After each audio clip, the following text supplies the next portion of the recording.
Death allows us to have this cycle of pass it along, of letting other people continually make it better. So it's necessary that we die. It's necessary and important. I'm Brandon Dawson, and this is The Distiller, a podcast about how we find meaningful work and how we find meaning in the work we do. My guest for this episode is Cole Imperi. Cole is a thanatologist. She researches, studies, and teaches about death, dying, and grief. Simple enough. But what she actually does, her daily work, is kind of a marvel. Cole is someone who has taken an area of interest, a passion, and turned it into an entirely new, previously uncharted career. She is building not only several fields of study, but a way to make a living and a life in her area of interest that nobody really has ever done. And I'm not sure I can say that of anyone else who's been on the show so far. So needless to say, I was very excited to meet and to talk with Cole. Cole and I met at the historic Mercantile Library in downtown Cincinnati. The Mercantile Library is nothing less than a legitimate American landmark. It occupies the 11th and 12th floors of the historic Mercantile Library building in downtown. It is one of only a couple dozen surviving membership libraries in the United States. It's been continuously in operation since 1835 and has over 80,000 titles in their catalog. They continuously host writers, speakers, musicians, and experts, everyone from Salman Rushdie and Margaret Atwood to Steve Earle and Chuck D. I can't say enough about what a special place it is, and I can't thank Executive Director John Faherty and Programs and Marketing Manager Amy Hunter enough for welcoming us in on a Friday afternoon. Please check out our website at thedistillerpodcast.com, where we have links to the Mercantile Library's website, and do some research. Learn more about this truly special place. So they let Cole and I hole up in the 12th floor conference room where we toasted the 15th birthday of her dog Ruby with Prosecco. This is one of those times as an interviewer where there were so many things I wanted to talk about that I kind of was afraid we wouldn't get deeply into any of them. Hopefully we were able to cover enough ground and go deep in the right areas. We talked about death and dying, about ideas of vocation and calling in your work, and we talked about the way that failing to show up as our true selves robs those around us of the benefit of our input and our contribution to the larger picture. Cole doesn't mess around. She's one of the few people I've had on the show who have asked me questions during the interview that have stopped me in my tracks and challenged me to find and engage with the unique work of my own life. She's definitely a kindred spirit, and I hope you'll enjoy her energy and her insight as much as I did. Here it is. This is my conversation with Cole Imperi on The Distiller. Yeah, of course. So. Well, all right. So officially, cheers and welcome. Thank you for coming. Thank you for having me. Absolutely. I've been really, really looking forward to this. I had heard your name a million times. Okay. And then I started to do, absolutely. You know. But then I started to do the research and see everything that goes into everything that you do. You're, and this is a compliment, one of those folks that I can't just say you're this. You are a thanatologist. Yep. And I'm going to ask you in a second what that means for the listeners. But you're also a designer, a writer, a podcast host, a speaker. Mm-hmm. You have two different podcasts, the Life, Death, and Tarot podcast and the American Thanatologist podcast, both of which we will link to on the website. Thank you. And so much other stuff. Mm-hmm. So I would imagine all the time you get asked just what do you do? Is there like an encapsulation of that you present to people? Yeah, so I always say, so I'm a thanatologist, and thanatology is the study of death and dying. Okay. So that's like the name of the field. Right. And it's actually, it's a small field overall, mm-hmm. but it's incredibly huge. Because if you think about, so the thing that makes things living is that they die, is that the end point in the life cycle is death. Mm-hmm. That includes plants, right? Any living thing. But it also includes living things that don't have bodies, like marriages, which also sometimes end, or right. businesses, which also sometimes end. So it's actually an extremely vast area that touches a lot of things. Okay. And when I frame it that way, it helps people understand why, if you look at my resume or my background, why it seems like, what are you doing? And as your background states, we call that curiosity. Yeah. And I call that living fully. You know, being around death so much has really given me permission to just be who I am and love all the time, everything. And it's such a gift. So being around death as much as you have, tell us more about that. Yeah, so, okay. I have worked with death and dying for over a decade now in a lot of different ways and a lot of different angles.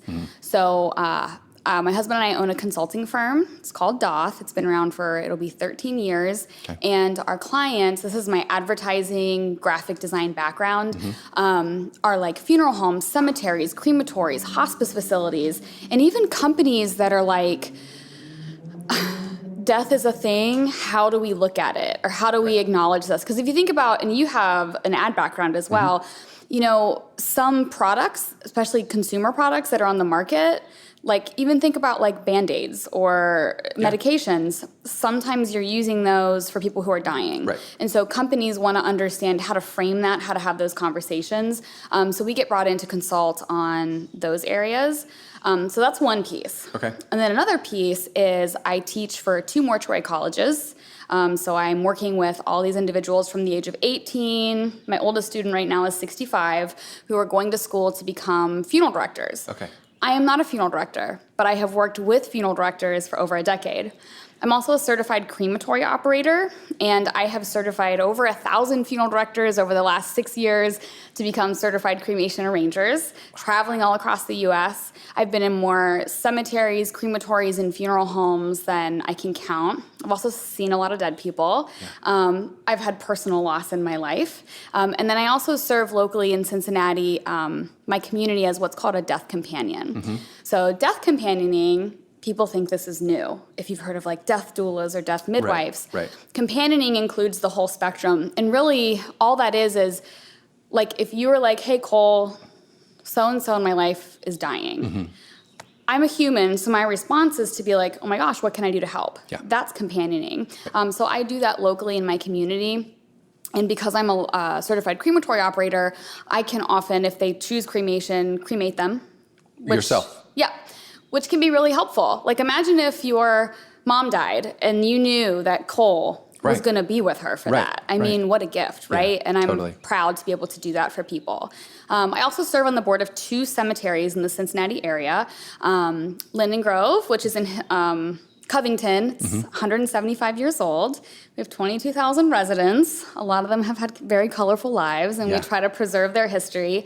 And then a brand new startup cemetery. Wrap your head around that. That's a phrase I've never heard. Well, people don't do it because in the U.S., cemetery law is older than zoning laws. Right. And people don't do it. And when you deal with like the states, they've never dealt with it, so it's Nobody really knows hard how to do. Create a new cemetery. And the problem is when you buy land to create a cemetery, it immediately becomes valueless the second you put a dead body on it. Wow, yeah. And so you can't get a mortgage to buy property. So that's another challenge. So anyway, that's called Heritage Acres, and by the end of this year, we will be able to bury people green burial style on our grounds, and that's out in Pierce Township. That's amazing. It's super cool. I mean, it's really cool. So yeah. Yeah, it's a huge, obviously, area of interest and field of study. Yeah. So at the very, why were you so interested in this? Why have you been so interested in this? Yeah. So that's always the next question. Why the heck do you do that? Especially because I think many people have the experience when they meet me. You would not necessarily look at me and be like, she works in death, right? Yeah. Like, you're like, is she a designer? Whatever you might expect a person to look like who spends time talking about death. Yeah, you don't look like that. So throughout my 20s, I pursued a lot of study on Eastern traditions. Okay. Yoga, Ayurveda. If it was hippy-dippy, I was there. As you do in your 20s, right? Sure. I think that's the time. And in my 20s, I also picked up a degree in Judaic studies, and I learned to read and write biblical Hebrew. I learned to speak modern Hebrew. Like you do. Because as like an 18, 19-year-old, I was really angry at religion. And so I was like, I'm going to learn everything about it so I can know it. Right. But that is what led me to this sort of more spiritual aspect of things. Yeah. Death was never something that I wanted to grow up to do. It kept following me. It just kept showing up.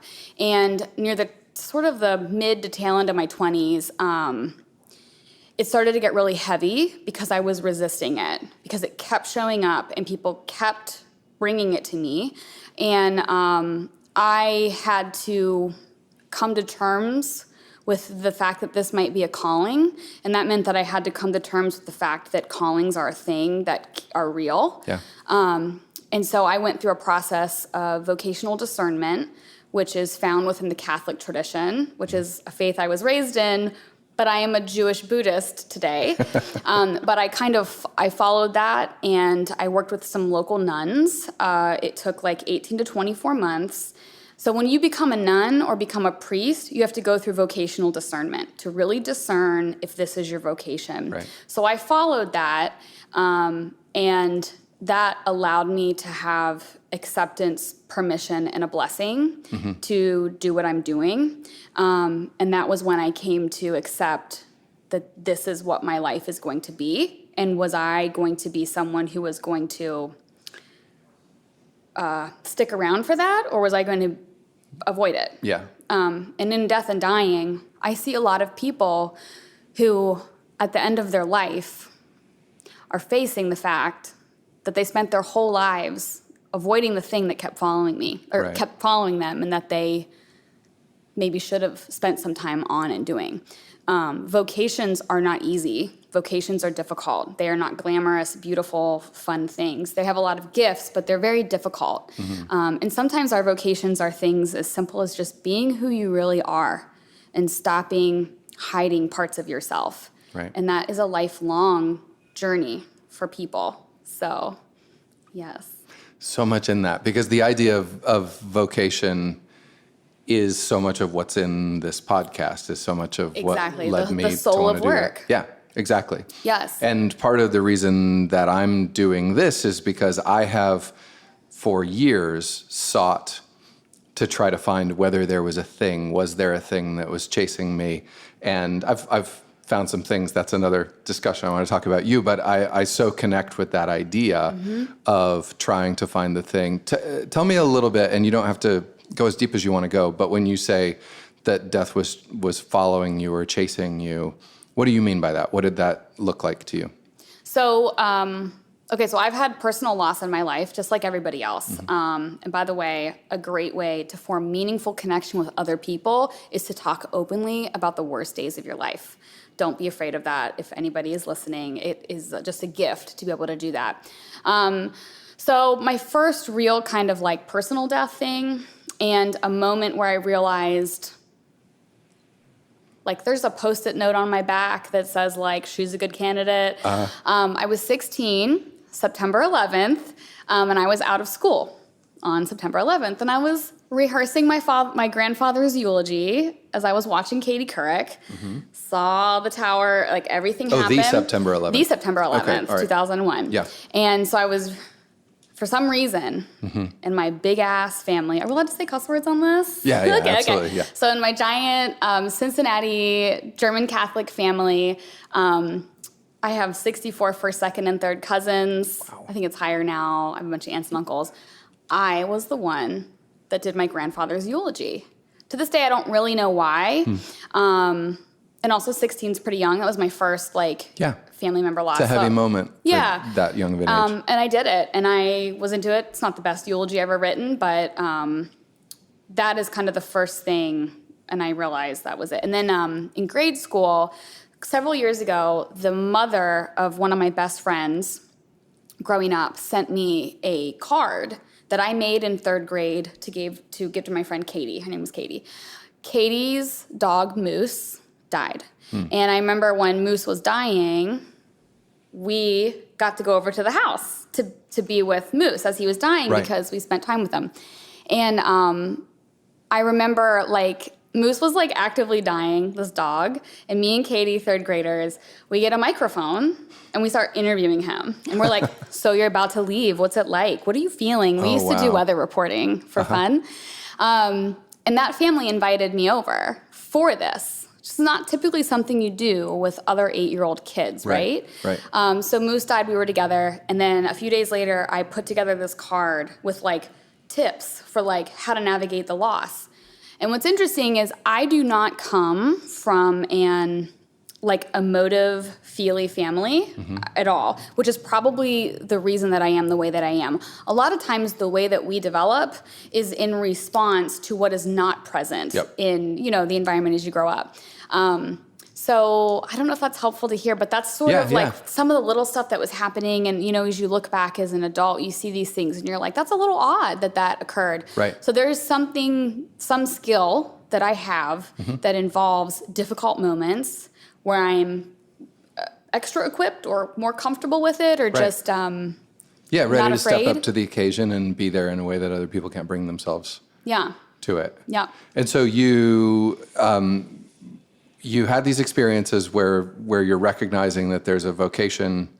You go through, and I'm really interested in that process because I'm fairly aware of the process in a monastic sense of the sort of vocational identification, but not out of that process. I don't know that I've ever heard somebody describe applying it to, and then here you are, you've got the blessing and you've got the recognition and you have decided to own it. And then what do you do? Because you've created, there's not unless you're going to become a funeral director, unless you're going to go into which you didn't do any of these things. You have created for yourself a very unique place in the world and a very unique career. Yes. How did you embark on that, and how much of that did you even have any awareness of at the time? You embraced this thing. What are you going to do next? Yeah. So in the realm of thanatology, other people that are thanatologists, who are the members of these, the Thanatology Association? A lot of them are licensed clinical mental health counselors, and they deal with grief or trauma, or they're physicians who deal with oncology, right? They have a primary thing, and then they have this thanatology background and perspective. I'm different in that most of my focus today is on public outreach. And I often frame that as public health education because death is a public health issue. Yeah. It affects all of us, all the time. And so what I do, there is not somebody else that I have encountered that is doing what I'm doing.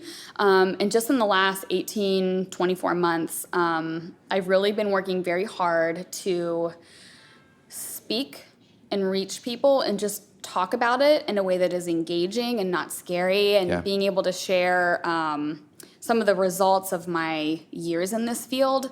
Because what I have noticed is that for most people, we have a loss or a trauma, and it becomes something that we want to box up and put in the top shelf of a closet and shut the door. And that's where that part of our life lives. But immense freedom comes when you unbox it and put it on display. And, it doesn't have to be the center of your life, but it's the focal point of a room in your house of life. Right. And so all of my work is centered around doing that right now. And I'm actively really trying to move to the next level of, I have a literary agent. He's currently shopping a book for me, and more speaking, because that's what I'm best at doing. Right. And that was hard for me to allow myself permission to be able to say that. Why? And to believe that. So as a Midwestern white woman who grew up in Deer Park, Blue Ash, Ohio, there is no other family member that is an entrepreneur. I also didn't have children, which is very normal in my family. So I felt a lot of guilt and just a sort of shame about that I am not doing what I'm supposed to be doing. And then I was raised Catholic, but I'm a Jew, and I'm affiliated very closely with a Buddhist Sangha out of the area. And, I'm one of the things in my life, and I'm not the only one, is that I'm an inside outsider. It's I work in death, but I'm not a funeral director, right? Right. And I worked in advertising, but in this very specific niche. Yeah. I didn't work with the big names and the big gets that you try to get. Right. So did I answer your question? It's all part of the answer to the question. Yeah. Yeah. And so you can't help who you are. And life is a process of becoming who you are. And the shittiest days of your life is a really great shortcut way to get there. How? Okay. Let me think of a really good example here. All right. I'm going to pour more champagne while you... Oh, yes. By the way, let us discuss. There's champagne here. Yeah, we didn't talk about that, did Yes, we? we're sipping champagne. It is Friday afternoon because today is Ruby's birthday. Happy birthday, Ruby. Ruby is my 15-year-old beagle. She has dwarfism. I found her when she was 19, when I was 19, dumped on the side of the road. I'm 33 now. And let me tell you what, dogs, joy. Total joy. And so I am celebrating her today. Dogs equal joy. Yes. Well, again, happy birthday, Ruby. Cheers to Ruby. Cheers again. Okay. Let's talk about my hair. Okay. How about that? That's Sure. a good example. Okay. So... Do you want to? I mean, people can go to the website. We should. How about you describe what I look like in front of me to my face? That's not going to be awkward at all. No, not at all. Your head is shaved on both sides and in the back, and then on top you have what in photos I had previously seen was sort of a shock of red hair. Today it is a dark emerald green. I don't know how else to describe it other than you are somebody who is not afraid of like putting the eyes on you. Yeah, but not scared of it at all. Yeah. So let's talk about how I ended up doing that because, here's a little lesson that I've learned over the years in death and dying. We reject in others what we often don't allow in ourselves. Yep. Okay? We reject in others what we often don't allow in ourselves. Very rarely, I have people that come up to me, very rarely, and who are like, why are you doing this? Why do you look like that? Who do you think you are? And it's always people that are very safe looking. Yeah. They're fitting in, and that's fine. And I also want to be really clear that I'm not shaming anybody's appearance. So in my case, almost 5 years ago, I was assaulted. Oh. Not a good day. And I pressed charges. And when I pressed charges, a group of individuals acting on behalf of my assaulter, my husband and I were on the receiving end of more than 100 separate instances of harassment and intimidation over that period between I pressed charges and as a result the trial. Yeah. Because they wanted, What, you to drop the case? Or? Yeah. Okay. Yes. Yeah. So that is one of the things that happens to a lot of people when they pursue justice through the legal system. Yeah. Before that happened, I had just sort of was like leaving this hippy-dippy 20s phase. And so I actually did an exercise for a year. My hair is naturally brown. I let it grow for like 3 years, didn't cut it, didn't dye it. I wore a lot of just like browns and neutrals but I always wanted to be stylish. Like I always wanted that. And I worked with design, but it was like I had this like fear of doing that or like fear of being seen, I guess maybe is a way to put it. So when you go through something traumatic like that, you can either, some people respond by retreating and some people respond by opening. And I knew that because of my work as a thanatologist, this horrific, destroying experience left a pile of shit everywhere. And it was up to myself and my husband for us to decide if we were going to take this pile of crap and let it rot, or if we were going to figure out how to compost it and turn it into fertilizer for new growth. Right? Because poop is a great fertilizer. Yeah. So one of the things that I did was I allowed myself to be who I was, to be who I really was. And so I started to open up about this experience. And the more that I talked about it, I met other people. And I found that when I embraced the style that I have now, I felt more and more myself. And the way that the world interacts with me now is such a gift and a blessing. And if I hadn't allowed myself to just go where I felt I needed to go, because the haircut that I have, people often tell me that it's like, if you write it out on paper, it's an odd style, but it works on me. Yeah, totally. Okay? Yeah. If I hadn't done that, I wouldn't have the interaction with the world that I do now. So let me break this down. 5+ years ago, when I looked like how I was, quote, supposed to look, you know, and I fit in with my family and all that stuff, I know you have interactions. Now, and when I'm in the world and I'm extroverted, I get more people talking to me and interacting with me and saying, what do you do? And then I get to talk about death. And so many times it results in meaningful connections that allow me to support my community, which is the world, in a way that I wouldn't be able to do otherwise. Right. As an example, I work in New York City a lot, and I was there several years ago, and I went to the Museum of Sex, which is a great place to go. Sex and death are also very, very connected, which is part of why I go. Bookmark. Yeah, yeah. So I went there, and the guy took my ticket, and he's like, hey, can I ask what you do? And he literally put his hand out to block me from going up to the exhibits. And I was like, oh, I'm a designer. Because I was like I'm taking personal time mode. Right. And he's like, what kind of designer? I'm like, graphic. And he's like, what do you really do? And I said, well, and when these things happen now, I know to... Yeah. Give it some time. Yeah. Yep. And I said, I'm a thanatologist, and I told him what it was. And he, I'm going to try not to get emotional with this, but he goes, my best friend died by suicide in front of me 8 months ago. Wow. And he said, I almost didn't come to work today because I'm having a bad day.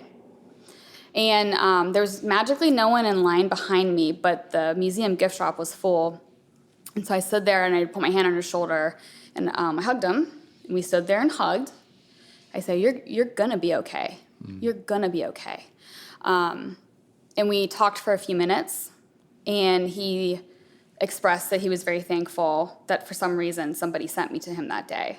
Wow. So I went through the exhibit, and when I came out, one of the other coworkers told me that he decided to take a personal day, and he headed off home.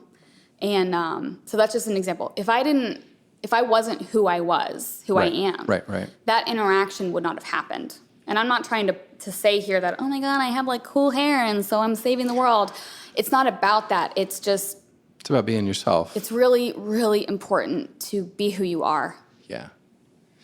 There's so much in that. Like I want to examine that, because that is so much of the discussion of why we do what we do, apart from specifically the decisions that you have made, or how do we free ourselves up to make the choices. I have often said that I imagine people listening to this show, that one of the people that might listen to the show is a person who's dissatisfied with where they are, and that can be vocationally or it can just be personally, and is trying to figure out how to make changes. And so many of the discussions that we have are how people found the courage to make the changes, to inhabit who they truly are or want to be. That's, to me, we talk about how we find meaningful work, and it's like, what does meaningful work mean? But ultimately, it's like connecting with something that is true to who you are. And so much of that. So the thing that I'm drawing here is that so much of that has to do with factors other than just what you do for a living. It has to do with choices you make about the self that you inhabit every day and what you present to the world. It goes back to this idea of quality.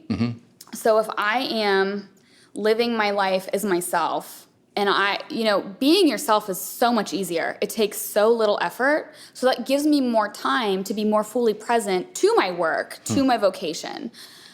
If you are living your life and doing all the things you're supposed to be doing, you're having to put a lot of time and energy toward that. So sometimes the key to unlocking clarity in these other areas of your life, you have to start with yourself. And also, we change throughout our life. That assault and everything that happened drastically changed me at my core. It totally changed and rocked my essence. It also allowed me now, thankfully, I can connect with so many more people in a meaningful, deeply meaningful way. And honest to God, at this point, I am grateful that that happened. Why didn't that would have driven any number of people in a way? Why didn't it do that to you? I think because death is my teacher, first and foremost. And the thing about teachers, a good teacher is not always someone who is warm and snuggly and hugs you, right? A good teacher is somebody that, reams your ass, you know, and knows what you need and gives it to you at the time. You're like, I need an extension. And they're like, nope, you get a 0. That's a good teacher. And that's what death is. And death doesn't just mean dead body death. It also means shadow losses, which are like divorce, bankruptcy, your best friend ghosts you. Those are all difficult teachers, but they have the potential to give you the most fodder for new learning and personal growth.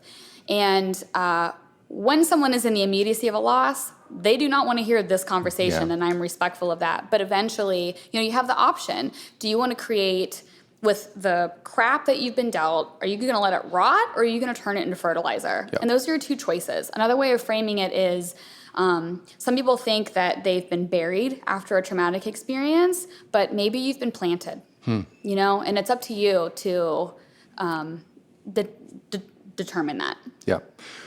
That makes me think about time and how you decide when you're having a conversation with a person like that. You can't go in the day of the event or the day after the event. And be like, hey, guess what? You're about to get some good lessons. Oh, everything's going to be fantastic. No, it's terrible. Yeah. I mean, how do you know? Is that an intuitive decision based on when somebody reaches out to you? How do you know whether to be no, it's time to move on, or this is the time to really focus inward and be soft with yourself? Yeah. You gave me one of these pins that says, be kind, I'm grieving, be gentle. Yes. That's the other message, which is like sometimes you need that softness. Yes. How do you know when you're talking to somebody where they are in that process and how to handle that? Yeah. So it's not always I'm not always accurate with it. There have been times where it's been like, oh, wasn't the right time. But most of the time I allow other people to approach me because people know what I do. They know how to get in touch with me. And so I kind of allow the other person to make the first step. So in like a counseling, in like the counseling profession, one of the things that those professionals are taught is you want to encourage other people to be responsible for their own emotions. So if you step in and be like Midwestern mama, like, hey, like, let me help you, you're not encouraging them to be responsible for themselves. So the way that I empower that is by being present and available and having podcast episodes out and blog posts and YouTube videos. And then I also speak publicly. And I know that those people will come if they need something. And I have set up my sort of system so that I can provide maybe another place to go or explore. Right. So does that make sense? Yeah. That's sort of the approach. And that's sort of what I encourage anybody. You want to encourage other people to be empowered. Like, listen, when we're all born, you have everything that you need to get through your life. You already have it. Everybody already has it. And the disillusionment comes when we start to think that we were shorted something or we don't have it. That kind of thinking guarantees that will come true. And, as someone who hangs out with a lot of Buddhists and practice that way, like the magic is in the fact that you have everything that you need. You do. It's up to you to use it. It's up to you to figure out how it all works. Rather than translating that for somebody that's in the middle of that experience, rather than looking for somebody else to give them something they don't have that's going to make them okay. Yep. You can meet with someone else and what's in them. Have that connection and be like, man, I just talked to Brandon and this really put 2 and 2 together. Great. But it was up to me to reach out to you, or up to me to offer vulnerability about what I'm dealing with, to allow a response for something to fill that space in. Yeah. I think Americans, maybe Westerners, maybe not, you can help me round this thought out, are generally terrified of death. Yeah. In your research, are we, you said you started out with a lot of Eastern studies. My sense is that a lot of Eastern traditions are a lot more, if not embracing, certainly at peace with the idea of the cycles of life and death, and potentially even celebrate it in ways that we don't. Why are we so terrified by it? Where does that come from? Yeah. So, okay. Avoidance. Everyone listening, you, me, there's something we are actively avoiding right now. Maybe it's a discussion. Maybe it's that email that you've got to like put all your brain power in to figure out, how do I respond without ticking this person off, okay? The opposite of avoidance is presence. Mm-hmm. The opposite of avoidance is not embracing, or it's actually just presence. And presence is being a witness and in it. You're not living in the future, you're not living in the past, you're actively present in it. We, in particularly American culture, we're death avoidant for a couple reasons. Number one, humans are built to survive. Death is not survival, so we actively try to avoid it. The other reason is that American culture, there's 3 phases that we live in. Rumination, which is like rehashing the past and things that happened in the past. Presence, which is where we want to be. And then worry, which is future. Mm-hmm. Rumination, presence, worry. American culture is built on living in either a ruminatory state or a worry state. We're worrying about that promotion we need to get, or, oh my God, this trip I have to book. Or we're living in social media, which is all stuff from the past, mm-hmm. right? Like I scroll through Instagram and it feels like I'm looking at things that are in the present, but all that stuff is from the past. Right. Presence is no phone. It's sitting here with 2 glasses of champagne on a Friday, talking to each other about real shit. Mm-hmm. Our society is not built on that state. It is built on rumination or worry states. Where does that, we were that way before social media though. Like, I know. Where does that come from in the American? It's a cultural thing. There's a lot of theories about that. And the way that I particularly phrase it is of my own creation. There are other variations and things that if you want to look into thanatological theory, you can delve into. But, if you really look at your life and think about where you're spending your time, if you're on social media, you're spending time in the past, mm-hmm. right? How much of your day are you spending in a past state, and how much of your day are you spending in the present, really? Right. Yep. So that's the way that I explain why we're so death avoidant. And the other thing is death, dead body death, or shadow losses, because we spend so little time in the present, when you are talking to somebody about loss face-to-face, we don't have a skill set to be able to be like, oh, it's normal to sit here and be sad with somebody. And then on social media, when you see posts about loss all over, like right now, Sudan, mm-hmm. this is what's going on now. We're seeing these posts that are from the past state, and we can just scroll by them. Right. So we reinforce those behaviors on top of it. And we end up, in the yogic tradition, we call these samskaras. A samskara is, if you ever, imagine a wagon going down a muddy pathway, and that wagon wheels are going to leave these ruts in the road, and then it will dry out, and then you come along in your wagon the day after, and your wagon wheels are going to jump down into those ruts. That's a samskara. It's like you've done this pattern so many times. It's so much work to traverse down the path, not in the ruts that are already there. Mm-hmm. And that is the spiritual work of living. Yes. Yeah. Now I just want to go away in the other room and think about that for a while. And we all have our samskaras. Some of us have no problem with the past. Some of us have the issue with the worry. Mm-hmm. So many of us live in a worry state about where are we going, what are we doing? And that's the state that I have a hard time with and have because of the fear, and I think a lot of entrepreneur type people have this. I thought for my life that I was going to be like married, have kids, maybe I'll manage an office and just live in Deer Park the rest of my life, which by the way, I freaking love Deer Park. Okay. I love it. And it's been hard for me to not have what I perceive to be the security and stability that would come with that.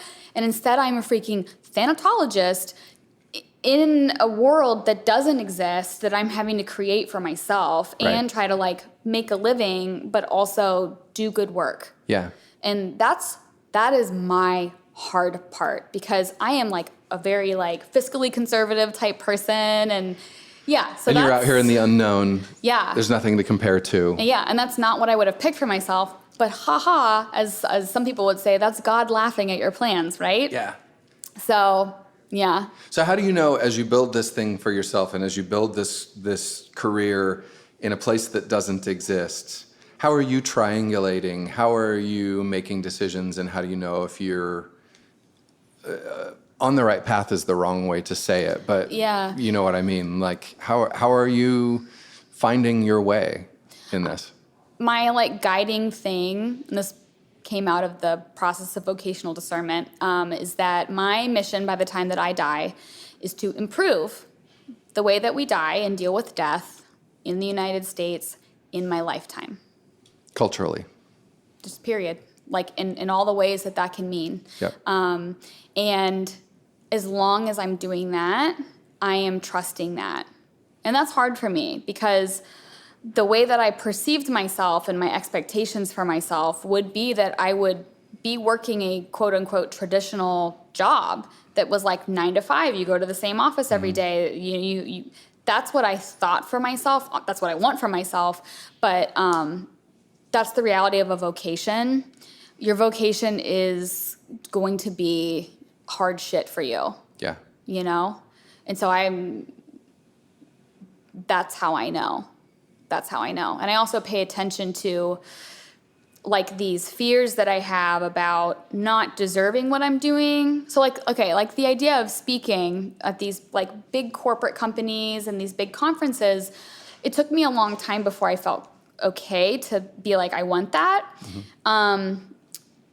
I think part of it has to do with socialization as like a Midwestern woman, you know? Sure. Like, who do you think you are that you should Imposter be able to syndrome. do that? Bingo. Yeah. Yeah, and so when I notice myself having those thoughts, I have to say, okay, I see you, I hear you. Mm-hmm.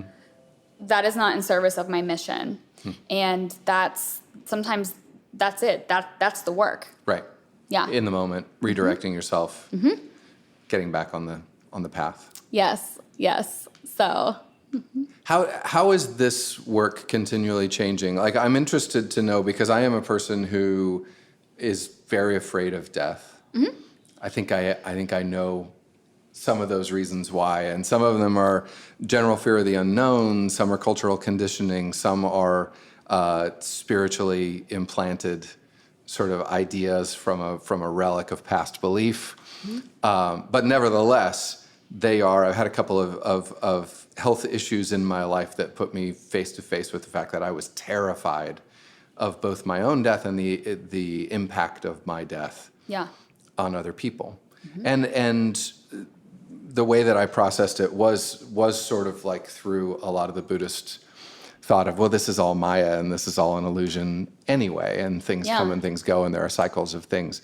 How has this work changed your relationship with death and with your life and with not in a esoteric sense, but in a specific how you make choices about your life and how you make choices about the inevitable end of your life? Yeah. Okay, so first of all, let's talk about death and dying. Mm-hmm. What is the difference between death and dying? It put me on the spot. I mean, I think dying is a process and death is a moment. Mm-hmm. Is the way that I think about it. Yeah, death is like the event. Like it's like that moment between like you're living and now you're not. Yeah, okay? It's the line that you cross over. Like everything leading up to that. When do you start dying? The moment you're born. Okay. To some sense. No, that's really good. This is the Bob Dylan, you know. I had someone tell me, I was doing a big talk somewhere, and I asked this, and this gal raised her hand. She's like, when you're 33, and I'm currently 33, and I was like, girl. Careful. Whoa, yeah. There's also the idea that you start dying the moment that your mother is in utero. Because the cells that are in the egg that becomes you are in there. So, like, my mom was born in 1956. So, a piece of me has been living in some form since the 1950s. Right. I mean, wrap your head around that. Yeah. So, You look great, by the way. Thank you. Thank you. So, death keeps you young. Yeah. So, coming is going. and going is coming. Right. And so if you think like, okay, think about when you have a coworker that leaves to go work somewhere else. From your perspective, they're leaving. Yeah. But aren't they coming? Right. Somewhere else? Yeah, they're starting a new thing. It's all about where you are. Yeah. So the reality is there's no difference between dying and living. Dying and living are synonyms. Death is the word for the transition, just like birth is the word for the transition. Right. And so let's think about it maybe that way. The American way of thinking about it is like when you die, like something is taken from you. Yeah. The other thing that I'm seeing that like fits into this little conversation we're having is okay, so first of all, death anxiety. This is like a clinical term.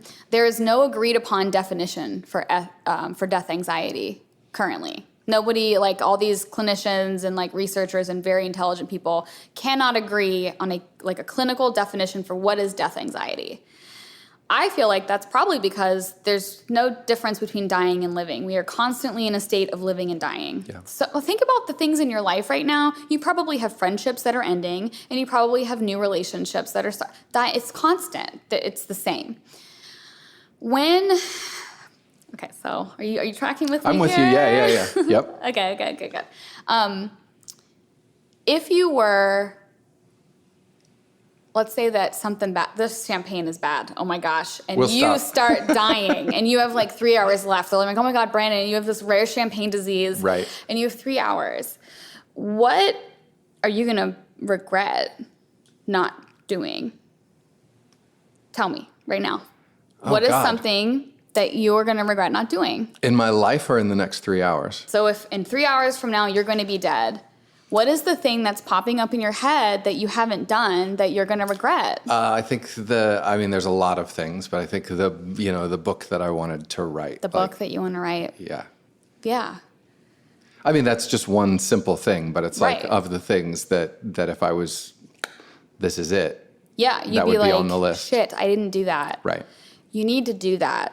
You need to start tomorrow. You're not going to have the time. No one's going to give you a week to sit there and write. You have to do baby steps every day, 15 minutes in the morning. You have to do this. Get started. You have to. Like, seriously. Watching somebody die with people regret what they don't do. They don't regret what they did do. They regret what they don't do. And it's not about you, what you owe yourself to write that book. It's what you owe me. It's what you owe your family, your friends, and society.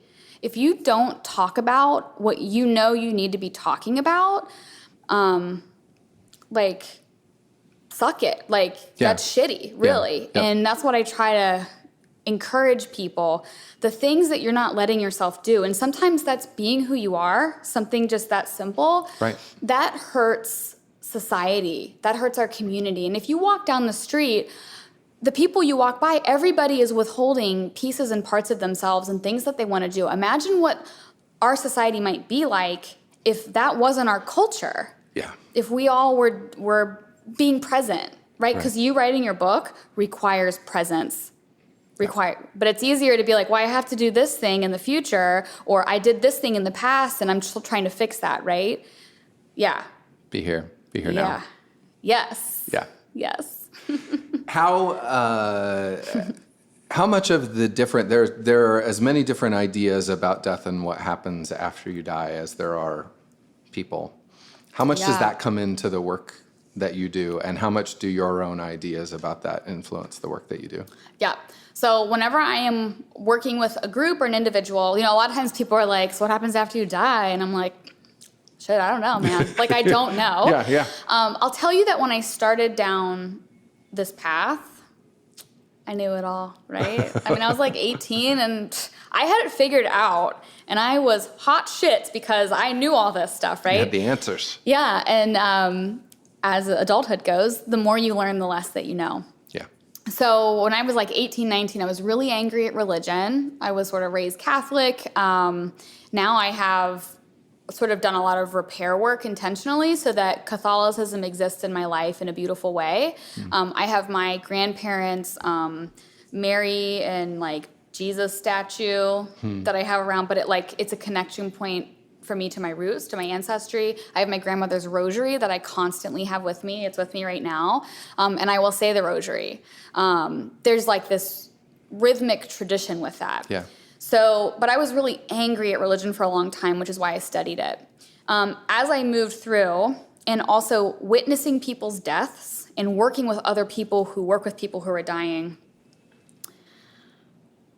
most people who have worked with end of life for a long time, I haven't met anybody, and I attend like death gatherings all the time, who feels like, who will say that nothing happens. At the moment of death or in the process of transition. Anyone who has worked with death and dying a long time, I have never met someone who was like, yeah, nothing happens. And that's what I believed. So my personal beliefs is that nothing happens, okay? Something's going on. Yeah, but when I'm working with others, my role is to provide non-judgmental support wherever you are. My job is to help you get where you need to go on your path, because your path is not my path. And I love whatever anybody believes, like wholeheartedly. I support it, I love it, I embrace it. And in this work, if you are really in this work, you never put your personal stuff onto anybody else, you know? And that is something that most people learn the hard way. You have to go through that by doing the work. And if you don't, burn out, then, and you're in it for the long run, that's sort of the place that we all get to. You learn how to do that. You learn how to be there for people the way they need Where you to they be are. there without grinding your own axes. Yeah. In the moment. Yeah, because ultimately it doesn't matter. You know what I mean? It's like, it doesn't. Who's right or wrong, or who had the best idea when it came out in the end. Yeah. So. What of the people, it's funny because we talk about, there's this idea of what you do, everything that we've been talking about, but then it comes down to very specific things. You travel, you write, you speak. Yep. You talk about like some of those. Sometimes my favorite question to ask people is just, how do you spend your days? Yeah. Like, it's not the philosophy of your work and it's not the whole meaning. It's like, how do you just do your work? Yeah. Every day? Of the things that you're doing right now, like what are the most interesting things that you're going to do in the next couple of days, and what are the greatest challenges that you face in your work right now? So over this, because it's Friday, so over the next 3 days, I'm writing a column on death and tarot cards specifically. So I have a patron where you can pay $1 a month or $5 a month, and then for my patron subscribers, I write a column once a month that only they get. So I'm going to write that because 4 or 5 days ago, I had an appointment to see some of the world's oldest surviving tarot cards in person. Where? This is at the Morgan Library Museum in Manhattan. And specifically the death card was what I was interested in seeing. Tarot cards, they're 78, they're really old. So I got to see those in person. Why? I mean, other than just your work, why were you most interested in seeing the death card? Or was that it? So the death card in tarot is one of the most confusing cards for people because they think it means you're gonna die. And it doesn't. It's literally the equivalent of when you're reading a book and then you turn the page and there's a new chapter. Sometimes the new chapter surprises you because you're like, this didn't seem like it was time to start a new chapter. That's all the death card really is. But it often gets misinterpreted as you're gonna die, which is not accurate. So I'm writing specifically about that and some of the symbolism because we've been using this card symbolically since 14 something or other. And here we are in 2019 and it's still a piece of our lives. Cross-culturally, globally. So I have to finish writing that, and I went and did the field research on that particularly. I'm also in the process of, I haven't told anybody this, you're hearing it now. Here we go, scoop. Ceramics. In my death companioning work, I've been doing a lot of work with this thing called Jizo. Jizo is Japanese. He's like a little Buddha, like a little god. Okay. And Jizo takes care of water babies. And water babies are miscarriages, stillbirths, or babies that we have that don't live on Earth very long with us. And so in that tradition, you get a Jizo statue because when you have a loss of a baby, your body has been building up all this time to like give care to a physical being, and then there's no physical being, so where does all this go? So the Japanese culture has Jizo, and so you get this little statue. He's this little happy Buddha guy, and most people will keep Jizo in their homes on like an altar, and that is the place where you can physically have that interaction with what you lost, so to speak. And then eventually you get to a point where you're ready to put Jizo outside in your garden, because your grief isn't like, I don't need him on the kitchen table now. So you put Jizo outside, and then eventually you let nature take over. So maybe that ivy grows over top and you can't even really see Jizo 3 years later. So this is the process of Jizo, and this is part of what my work is as a thanatologist, is trying to help people have ways to make grief physical, because that's what our bodies are physical, so we need things physical to understand. So I have this idea that's been brewing a long time, where I want to create Jizos, so to speak. I don't want to appropriate that, but I want to blend it with some other things here locally that I can then use in my practice as a death companion to give to these families so that they can do it. So I am meeting with some ceramicists to talk about how to do that, because I'm not a ceramics artist. And that's another thing about my work. I have to be willing to not know shit regularly. And to show up and know nothing. And you know what? The older you get, it's harder. Because if you're in your 30s and your 40s and you've been in a career for 10 years, you are used to being the person that knows what to do. The expert. So it's harder to put yourself in positions where you are being a beginner, but it's actually really rewarding if you do it, if you make yourself do it. So what are this is one of those sort of that particular tradition. What are the other things? I mean, I guess I would have, that surprises me to hear that. I would have thought, like, you've been doing this for 10 years, you know all the stuff. But you do, is it rituals? Is it just emotional encounters with people? Like, what are the things that surprise you on a continual basis about this work? Or areas that you recognize you don't know maybe what you thought you knew? Yeah, so what I'm trying to do is, meaning. People who can identify a sense of meaning in their life, and you have a blog post up right now about 5 meaningful things we've learned from our guests. Okay, so when someone is able to identify things that are meaningful in their life, they have higher day-to-day levels of well-being, a sense of well-being, a sense of peace. Doesn't necessarily mean you're like joyful, happy, but just higher sense of well-being. Now, what is meaningful to you is going to be different than what's meaningful to me. So I identify as a thanatologist with a huge knowledge base on death, dying, all these different rituals, cultural, socioeconomic statuses, life things that happen, where we have holes in support.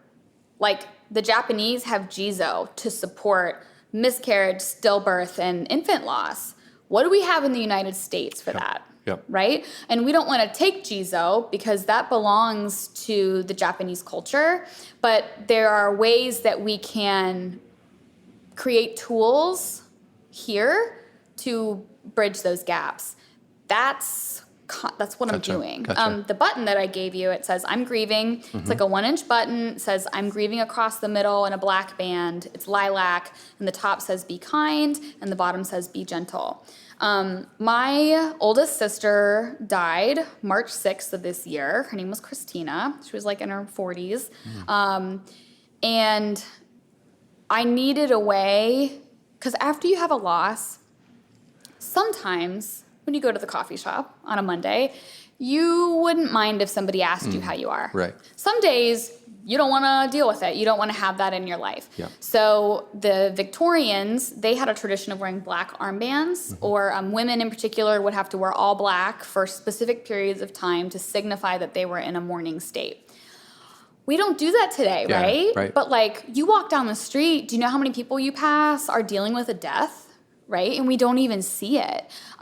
There is value in making grief physical. So I needed a way to do this because with my work, I knew that that's important. So I created this button, and on the days when I was open to my community supporting me, I would wear it. And it allowed me to talk about her and to talk about how I am today in a way that, because other people want to know, but everyone's afraid to be like, so Cole, how shitty do you feel today, right? Right. So that is that's like one application of the way that I'm applying this work in my lifetime, is by making grief and loss and just rebuilding physical. Yeah. Yeah. It's one of the questions I have here is the ritual of death, that there are so many cultures that have these really specifically codified rituals around it, and you know how to participate in it, both as the bereaved and as the community around them. And we just don't have those things, or if we have them, they come from traditions that we are a part of, sort of overlaid from whatever our American identity is. But there's no like overarching cultural narrative or identity around how we do that together. Yes. Yeah. And it's also a challenge because, like, we're comparing today to 50 years ago in the U.S. America, like, I don't know, something like 25 City Lab has data on this. You're more likely to live away from the place that you were born. Yep. Okay. In the 1950s, how common was that? I mean, you lived and grew up in the same town you were from. Yeah. So when you move away, you're moving away from that community support structure. Okay. So, like, for example, I live in Covington in Main Strasse, and I know that, like, if my husband died, my coffee shop would, like, give me free coffee or, like, show up for me or take care of me, right? Yeah. But if I move away and I'm in a new place for a year, that's not there. Right. So one of the challenges in the U.S. culturally is that we move around a lot more. And then the other thing is that we, I guess we could call it, like, intermarry, or just, like, but, like, ethnically, religiously. And so in the funeral profession, one of the challenges funeral directors face is they're not only having to navigate helping a family put together a funeral, but they're having to deal with helping blended families with, like, 6 different religions, 8 different arguments, step and, like, half siblings who don't talk, one you can't find, you know? And then let's sacred traditions. Try to help them grieve on top of that. Yeah. And it's much harder today than it was years ago. Yeah. And I'm really interested in that. And that's one of the ways that I'm working to try to, like, legit, by the time that I die, improve the way that we deal with death and dying. And that's one of the venues for that. You mentioned the startup cemetery. Yeah. Heritage Acres. Heritage Acres. Yeah. And you used a phrase, green burial. Green burial. Yeah. So to me, that means burial practices that don't increase the toxicity of the earth. I have a friend who was going to, I don't know if he's doing it, but, like, he wanted to start building, like, just pine box caskets, because so much of what we do, and there's cremation, and there's I think I actually have in my I have a living will, and I think in it there's some statement of, I kind of don't care what happens to me, so long as the people that care about me are the most cared for in the process. Yeah. And that whatever results, like, put me in a burlap bag, like, just don't create more havoc and more, like, environmental pollution and more waste and more destruction, than do something that the people that care for me care about. Yeah. Like, that's kind of the statement that's in there about that. What are the trends? What are the things that are happening in the world of burial that are new and that are different that people may not know about? Okay, so brand new, and I was just in New York for this. I attended an event with Katrina Spade from Recompose. This became legal in Washington State. There's, like, these hexagon shaped, it looks like a beehive, and then each hexagon has an inner tube, and a body goes in there, and then they mix, like, alfalfa in there and some other cool stuff, straw, and then 30 days later, soil comes out. It's called recomposition. It's amazing. Legal in Washington State, and then the family gets back 3 cubic yards of soil. Wow. How cool is that? Like sacred soil. Yeah. Yeah. Yeah, or not. Like, or you know what I mean? Like, it's up to you. So that's like the newest, what we would call disposition method in the United States, okay? Now, here in Cincinnati, green burial, like, what is that, right? So a lot of traditions bury what we would call green. And I have a hard time sometimes with calling it green burial, because we're kind of saying that the rest is dirty burial. Right. You know what I mean? Sure. And like embalming, let's talk about that. Yeah. Some people are very like, embalming is bad, it puts chemicals in the ground. First of all, you can embalm with green chemicals, so to speak, okay? And also, embalming is a deeply ingrained cultural ritual for certain groups in the United States. And so I'm always very cognizant of, like, I don't ever want to shame any disposition method. But the big problem is this. Let me blow your mind with this. In the United States, how crazy is it that you die, I bury you, and you get that land forever after you're dead? Yeah. But in other countries, usually you're like renting space, and you're in like a niche or something for 5 years. If your family doesn't renew, they take your body out, they cremate you, and you get the remains back. Okay? And so that's how a lot of other much older countries. See, the problem is the U.S. is young, and so we're kind of dumb about some stuff.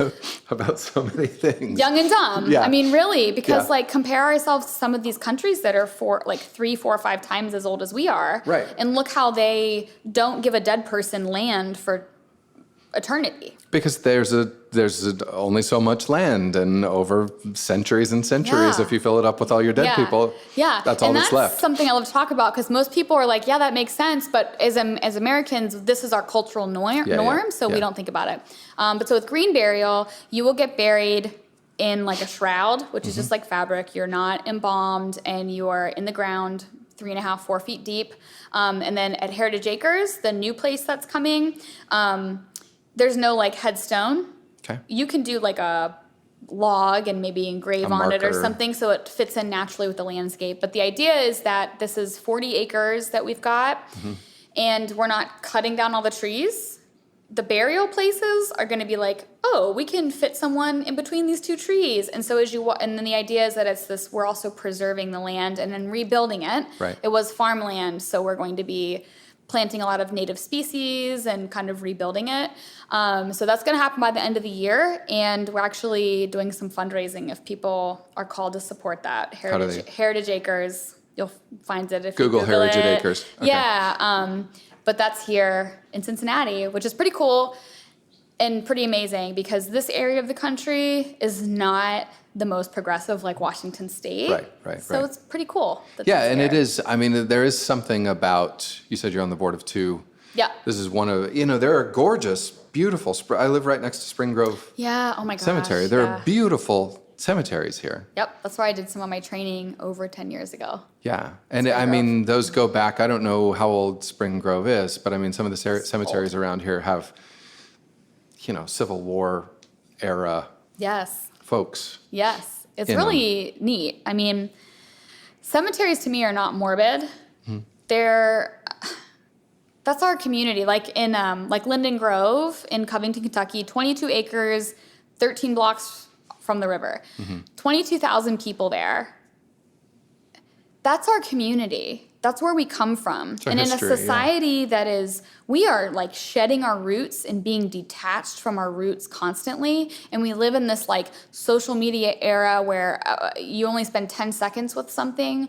You go to a cemetery, and I mean, look, there's 22,000 people there that have lived within the last 175 years within walking distance from where we are. Right. And we're so disconnected from that. And it's not about being sentimental and nostalgic. It's just, who do we think we are to think that we are so detached from that? Yeah, and that general hubris of that we think we're the only people who figured things out, that we're the only people who had a certain set of challenges, that perspective that walking through a cemetery and seeing that there were people here and understanding their stories or even imagining their stories takes you out of your own. Yeah. And which seems to me to be so much of the work that you do is that presence work, that the recognition of the fact of death, and if you will, the demystifying, not that it shouldn't also be mystical, but demystifying certain aspects of it and bringing yourself to a peaceful relationship with it is about recognizing it. Those are the things that decrease anxiety, and those are the things that root you in the present. Yeah. Saying that you're not the first and you won't be the last, and things existed before you and they will exist after you, and ultimately it's going to be okay, and it's part of the process. Yes. And those are the thoughts that when I have had sort of the dark nights of the soul of pondering my own mortality, those are the things that actually really do help me, is thinking I'm a flash of light. Yes. For a minute. And so all that matters is like what you do with your moments and the quality of the moments that you spend.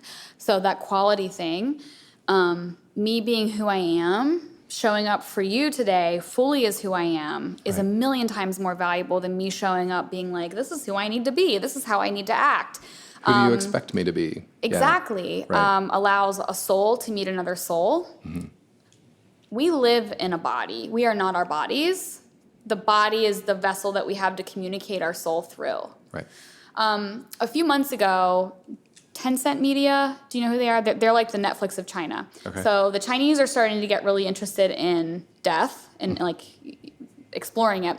They had me out for one of their specials, and I did an interview about immortality because they're like, how can we live forever? And I'm like, that's a real bad idea. And let me tell you why. Imagine, okay, so I'm Cole. I have a house in Main Strasse Village. If I live forever, all I'm going to start doing is amassing more things.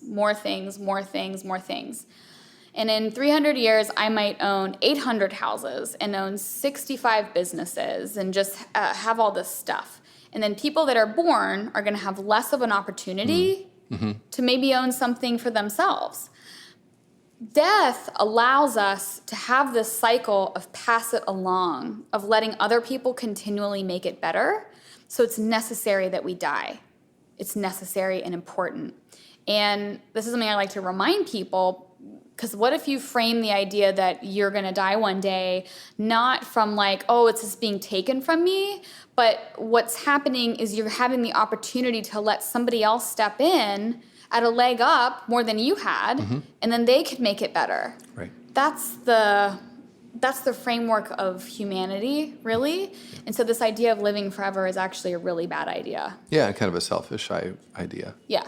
Yeah, we were having this discussion, my partner and I were the other day, about how much of American culture right now is really based on this sort of zero-sum game idea, that for me to win, somebody else has to lose. For me to have a thing, somebody else has to not have a thing. Yeah. That's just a continuation of that idea.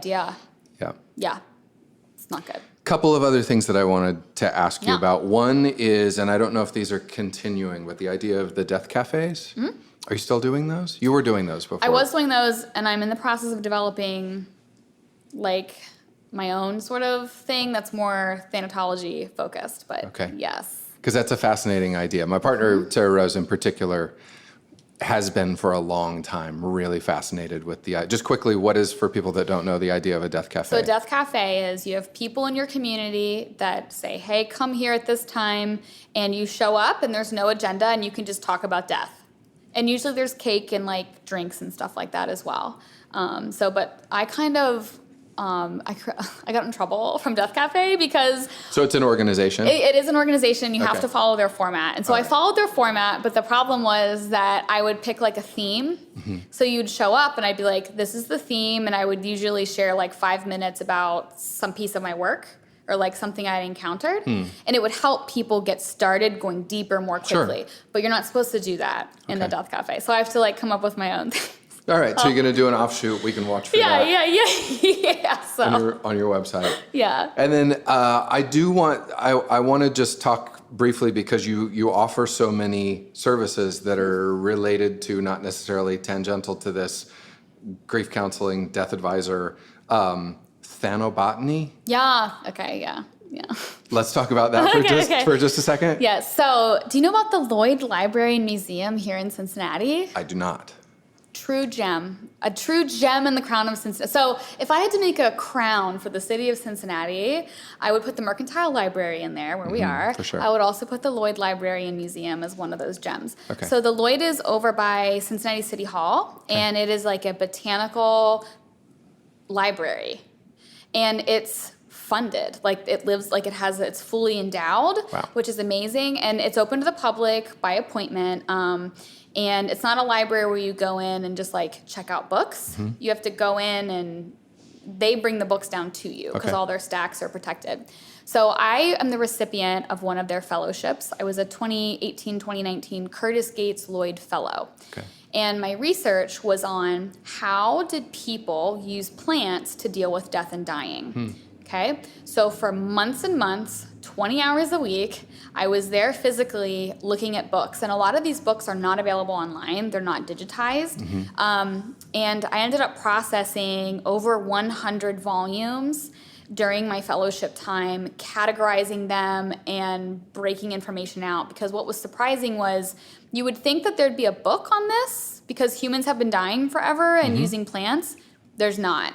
And a lot of times the language was very death avoidant. So they would say, like, if someone was dying, they would say, like, declining or, just hidden language. Yeah. So the outcome of that was I was trying to develop, using thanatology and modern research on loss, how can we work with nature to help us process and deal with our grief? And that's thanabotany. Thanabotany is the study of how people use plants to deal with death, dying, grief, bereavement, loss, etc., across time and across cultures. So one of the outcomes of that was I have this huge, massive database that if you are German and from Cincinnati, you can put Germany in there and it will show a list of all of the plants that were used by that country or culture to deal with dying, leading up to death, death itself, like body preservation, and then bereavement after. So used how? You mentioned... Yeah, so this is what's like so fascinating. So for example, Wales. You know where Wales is, right? UK. Yep. The Welsh have this tradition where somebody dies. Let's say you die, Brandon, okay? And let's say that I'm your female next of kin. I am responsible for finding someone in town and paying them for 2 weeks to keep rosemary on top of your grave. Wow. Okay? I don't know why they did that, but that's what they do. That's documented. I have sources for that. So if you are someone who is a modern day human in America, you have no religion, no particular attachment to anything, but you know that you're Welsh, it might be a way to create something actually meaningful within your end of life ritual for your family, for everyone that you leave behind. Right. To be able to, like, everyone gets to pick a rosemary sprig and put it on your grave. That is meaning and ritual. And what do we know about meaning? It creates higher level. And also, really what this does is it helps reduce the likelihood of encountering complicated grief. Say more. So complicated grief. So grief is a response to loss. Grief is not an emotion. Grief is not an emotion. Grief is a response to loss. And that can have physical symptoms, like you can have a hard time sleeping. It can have mental symptoms, like you're forgetful. It can have emotional symptoms, like maybe you're angry and crying all the time while I am just like, I'm having different sort of emotional states. So everybody's grief response looks different, and it changes throughout our life. You might have been really angry in your 20s with grief, and then in your 40s, you're just real depressed, okay? So what we know is that when you have meaningful rituals and the sense of connecting to something bigger than yourself, you're less likely to have what we would call complicated grief, which one of the ways that we describe complicated grief is that, like, it goes on for a really, really, really long time to a point that it's really preventing you from living your life. Right. It's okay to be sad and go to work. But it doesn't follow through. What are there's the model for the 5 stages of... Yeah, so that's Elizabeth Kubler-Ross's The 5 Stages of Grief, DABDA, denial, anger, bargaining, depression, acceptance. Okay. But we move through those randomly. It's not in that order. Okay. There's also now a bunch more models of grief that we have. One of the things, and I believe that this should be a part of the grief response, is anxiety. It's like this missing stage of grief or this missing component.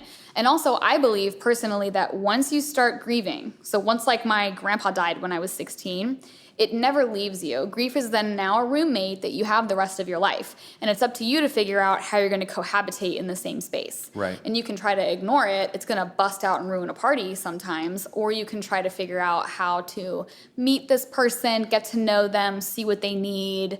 So anyway, thanabotany is now a tool that has been researched and developed, and I'm now entering the phase of, this is a new area I have to learn, how to do a actual clinical study on actual humans you have two groups, a group that has a loss and doesn't have thanabotany, and then a group that has loss and then engages with it, and then we see the outcomes and see if it actually helped or not.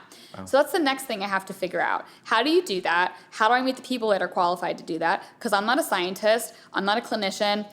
There's no way I could ever pass a statistics class, so I need to find people who could, you know? Right. So that's the next step there. Wow. Yeah.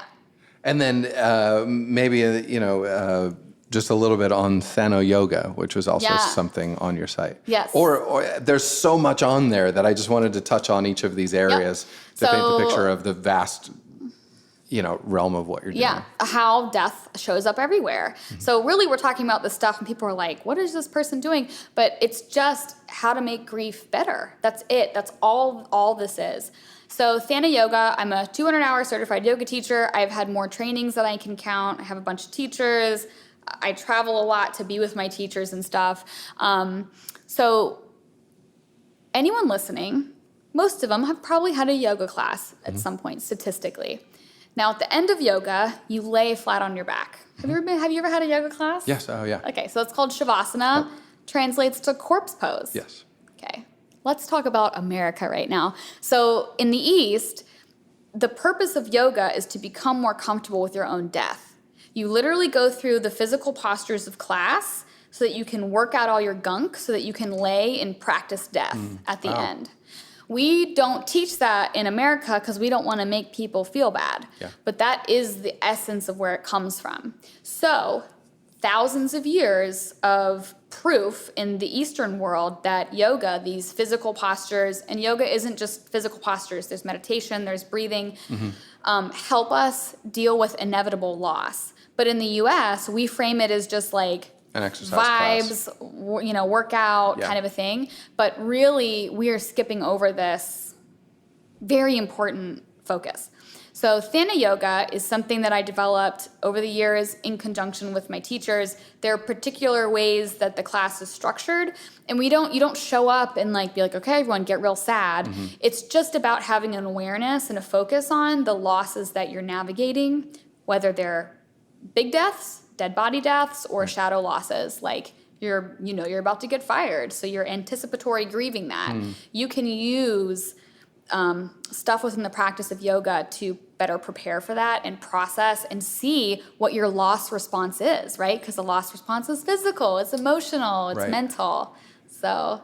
Oh wow, that's interesting. Yeah, that makes me think back to some experiences in yoga classes and think about them in different ways. And it's just not taught in like 99% of the American teacher training programs, which is too bad. Because the reality is yoga, people think in America that it's like just supposed to make you feel better, right? That's very American. But like a vocation, yoga is supposed to be some hard work. It's supposed to be work. It's not. And not just physical, emotionally challenging, psychologically challenging. Yes. Right. Yeah. So. Oh, Cole, Thanks for asking about all that. No, it's wonderful. I could talk to you about this forever because so much of it touches on the basic questions of sort of just what it means to be human in our society. And work is a lens to that. Death is a lens to that. All of these things are facets of how we bring ourselves fully to this. So I love this. I sincerely appreciate both the work that you're doing and your willingness to come and talk about it. And I wish we had 3 times as much. I want to ask you a question. Yeah, great. What do you want your book to be about? My book is the one book that I think about when I say that is a book about, let's see if I can sum it up. Basically, it's a book about the American obsession with the idea of celebrity. Oh, yeah. Yeah. Yes. And specifically sort of related to some of what we've been talking about, the ways that obsession removes us from presence in the activities that we would otherwise pursue for their own sake. That when we make somebody famous for doing something, then we don't practice that thing ourselves. Yes. When our athletes are famous, we don't play sports ourselves. When our artists are famous, we don't play the piano at home. Yes. When the poets and the writers are famous, we don't write poetry ourselves because it's a beautiful and wonderful thing to do. And that's the most basic summation of it, but that's the book. Sorry to prod you on that, but the first step to doing anything is talking about it. And that's also, this is a technique that we use with people who are dying. So you're on your deathbed and you haven't written the book. The thing that I would do with you as your death companion is I would assign you homework to tell the people that enter the room to visit you to say goodbye about this thing that you wish you had time to do and describe it. Research shows that will make you feel more complete about it and better about it, just talking. Right. And so it's really important to say the things that we want to do, even if you never end up doing them. If you don't put it out there, it won't get shepherded. Because you know what's going to happen. I'm going to tell you this. In like a few weeks, I'm going to be like, hey, Brandon, I just thought about your book, the idea, or I saw this, and I might send you like a picture of something and be like, this made me think of your book. And yeah. I hope you do. Thank you for sharing. No, thank you for asking. I really appreciate it. You got to do that. That's an important thing. Thank you. It's in there. This is wonderful. I mean it sincerely. I've enjoyed this. And thank you for having me. This was super cool. And thank you for honoring my dog. Happy birthday again, Ruby. Cheers. Cheers. Thank you, Cole. This episode of The Distiller was recorded live at the historic Mercantile Library, located at 414 Walnut Street on the 11th floor in downtown Cincinnati, Ohio. Thanks again so much to Executive Director John Faherty and Programs and Marketing Manager Amy Hunter for their hospitality and their enthusiasm about hosting us for this episode. The Mercantile is a wonderful, special place. If you live in or around Cincinnati and have not been to the library, I encourage you, whether it's for a special event like their Writers' Nights, their Words and Music series, their amazing Niehoff lecture series, or just to stop in of an afternoon and peruse the shelves. It's a magical place and a beacon of intellectual hope in a time that doesn't seem to value that enough. So visit our website at thedistillerpodcast.com for links to the Mercantile Library's website and social media pages. Learn more about this true American gem. And please, when you stop in, tell John and Laura and the gang there that you heard it on The Distiller. Of course, huge thanks to Cole Imperi. This conversation was so much fun, and I do feel like we could have gone on twice, 3 times as long without running out of things to talk about. As you heard, Cole has her proverbial fingers in a lot of pies, and if you want to learn more about what she does about thanatology as a field, about her podcasts, she has 2, Life, Death, and Tarot, and the American Thanatologist podcast, and maybe even hire Cole for an event, for a consultation, for any of the myriad things she does, visit our website. We have links to her website and social media pages, as well as photos of our interview and of the amazing care package she gave me when she showed up. You'll also find the video of her TED Talk on being lifted by little deaths. It is really great, and that's all at thedistillerpodcast.com. Thanks, Cole, and again, happy birthday to Ruby. The Distiller is produced, recorded, and hosted by me, Brandon Dawson. Our show is mixed and edited by Justin Golden, with logo design by Scott Ryan and videos by Mike Helm of Minute Moments Pictures. You can find The Distiller wherever you listen to podcasts. Listen and download every episode of the show at thedistillerpodcast.com, where we have links, photos of the guests, a map of all of our show locations. If you like what we're doing, please follow, like, and share our posts on Facebook, Twitter, Instagram, and LinkedIn. And if you'd like to help support the show, you can go to thedistillerpodcast.com and click on the Become a Patron button for more information on how to do that. Finally, it means a lot to us when you rate and review The Distiller wherever you listen. That is actually a big signal that helps us get the word out to other people. So wherever you listen, iTunes, Spotify, please give us a rating and review there. We really sincerely appreciate it. You can also always email us at mail@thedistillerpodcast.com. We love to hear who you think should be on the show to talk about their search for meaningful work, or where you think we should record the next episode. So whether it's by email, on social media, anywhere, drop us a line. We always love to hear from you. Until next time, I'm Brandon Dawson, and thanks for listening to The Distiller. Bye-bye.